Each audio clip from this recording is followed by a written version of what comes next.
आता महाड दुर्घटनेसंदर्भातली आणखी एक मोठी अपडेट येते।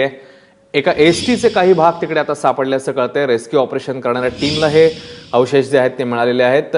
आशिष घरात आपल्या सोबत आहेत आपले प्रतिनिधी। आशिष, काय माहिती आहे या संदर्भात? आत्ताच हा पार्ट मिळालेला आहे। विसावा हॉटेल जवळ जे नेव्हीची टीम रेस्क्यू टीम ऑपरेशन करत होती त्यांनाच हा पार्ट मिळालेला होता आणि त्यांनी आत्ताच हा पार्ट या ठिकाणी आणलेला आहे, ज्यामध्ये आता जो एसटीचा पार्ट आहे ज्यामध्ये लिहिलेलं आहे की स्त्रियांसाठी राखीव असं जे काही लिहिलेलं असतं, हा जो एसटीच्या आतमधला पत्राचा पार्ट आहे, हा छोटा एक जवळजवळ 3.5 फुटाचा हा पार्ट आहे, तो या रेस्क्यू टीमला मिळाला होता। त्यांनी तो आता ताब्यात घेतलेला आहे। हा संपूर्ण अगदी जो परिसर आहे हा विसावा ते स्पॉट पासून जवळजवळ 500 मीटरच्या अंतरातला हा परिसर आहे। पण त्यांनी एक गोष्ट क्लिअर नाही केली की हा नेमकी स्पॉट हे जो एसटीचं जे पत्र मिळाला होता हा नेमकी कुठे मिळाला हे त्यांनी सांगितलं नाही, परंतु मिळाला ही गोष्ट त्यामध्ये समोर आलेली आहे।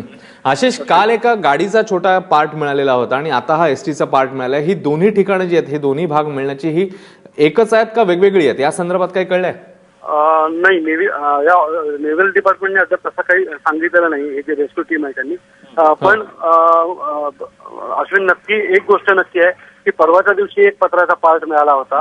काल एक गाडीचा जो स्पॉइलर असतो, तो स्पॉइलरचा एक जे टवेरा गाडीचा असल्याची शक्यता वर्तवली जाते, तो स्पॉइलरचा पार्ट मिळाला। जवळजवळ 5 ते 6 फूट लांबीचा हा पार्ट होता जो स्पॉइलर। आणि आज पुन्हा एक पत्रा जो एसटीचा जो भाग आहे तो एक मिळालेला आहे। अश्विन, आशिष, धन्यवाद या सगळ्या माहितीबद्दल। तेव्हा आताची एक मोठी अपडेट येते आहे, एसटीचे काही भाग सापडलेले असल्याचं समोर येते।